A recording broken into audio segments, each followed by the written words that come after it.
So my name's Amanda Close, and I'm the Education and Outreach Manager at Waste Loop. And Waste Loop is a local nonprofit based in Leavenworth that works with the community to integrate strategies on waste reduction. And so I've been working with Waste Loop about 2.5 years in this role, but have worked in sustainability and science education for about a decade.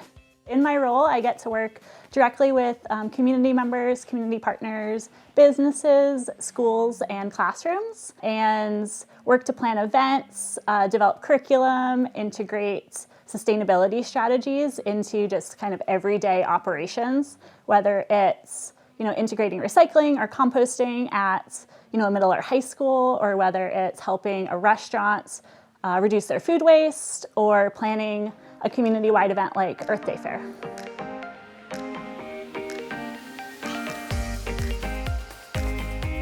So the Repair Cafe is actually a global movement. I believe it started in the Netherlands about 20 or so years ago, and has kind of trickled out from Europe into the US and other countries. Here in North Central Washington, we are hosting monthly events where community members can bring items in their household that are broken, malfunctioning, and they don't maybe have the skills or the time to invest in fixing that item, but we've recruited a whole range of volunteers in the community that have these skills, and we bring these people together at a community event called a Repair Cafe.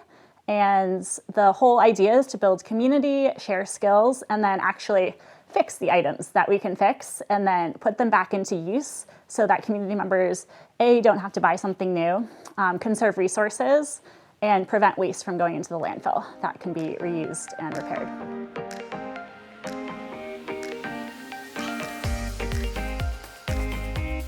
We try and collect data at every event, and we collect number of items that come in, and then conversely, number of items that leave fixed. And so we kind of are able to calculate a percentage success rate.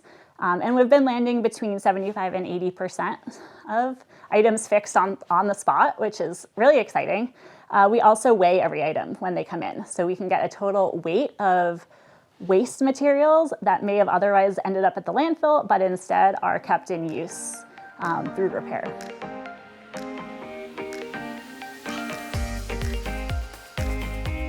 I feel like sustainability is kind of a buzzword we're all hearing these days, and I think to me it means being more intentional about our actions and our choices.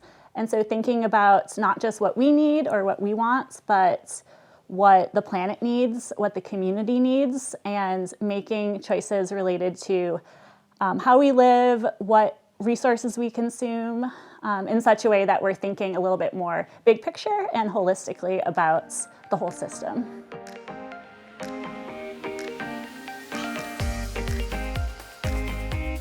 So I think everyone kind of knows, or a lot of people know, the 3 R's: reduce, reuse, recycle. And for a lot of people, they cling to recycling as like, this is an action that I can do fairly easily in my home. But I also want people to view waste a bit more big picture, holistically, and recycling is great, but it should be the last thing.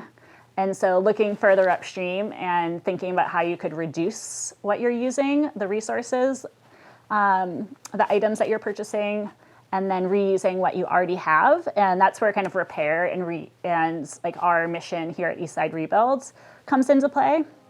And trying to be creative with that.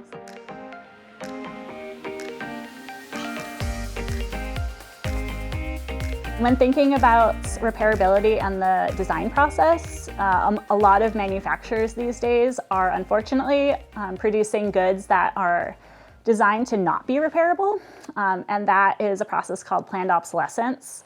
They want consumers to purchase another product, whether it's a laptop or a coffee maker.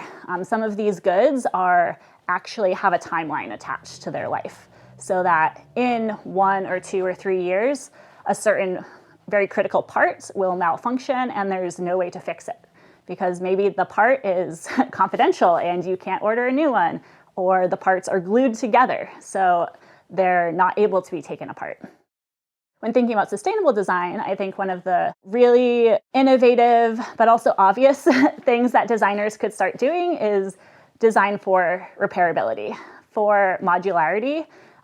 So basically having an item that you can take a piece out or replace a malfunctioning aspect, but that you don't have to replace the entire thing.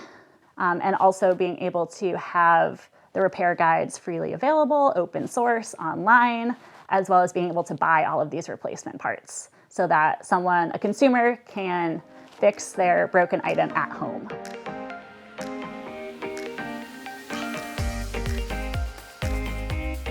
Yeah, there are some movements. Specifically, the right to repair movement is something that is gaining traction.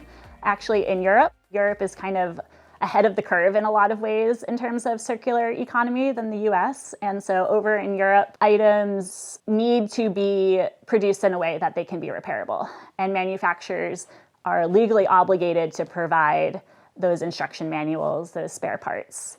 And actually, I think it's in France that every item receives a score, repairability score, and it has to be actually branded on the packaging so that consumers know, is this a 10 of 10, super easy to repair, or is this a 2? And I think that number is actually influencing consumer choice, because if you are buying a product labeled a 10, super repairable, you can buy X, Y, and Z, at your local store, here's the instructions for you to fix it yourself, then you're going to get a lot more life out of that product versus something rated at, a 2-star where you may or may not be able to find those spare parts. You may or may not be able to find, instruction manuals.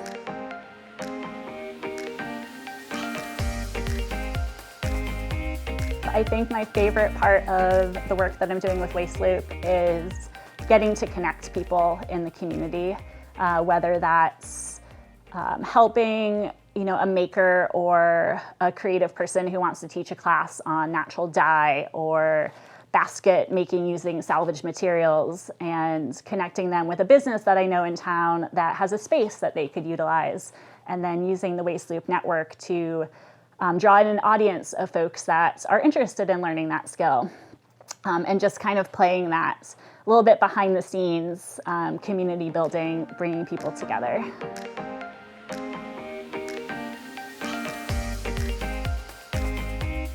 In experiential ed and outdoor ed, like the leadership opportunities, communication, kind of risk management, decision making, that just all transfers pretty much to life, to every career. So working and developing partnerships in particular in my current job can definitely trace like some communication skills that I gained while working in outdoor ed to helping build bridges and work with other organizations.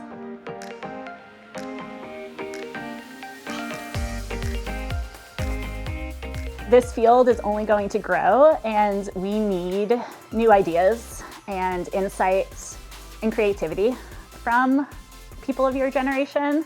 I think don't be afraid to share ideas, other ways of thinking about some of these complex problems.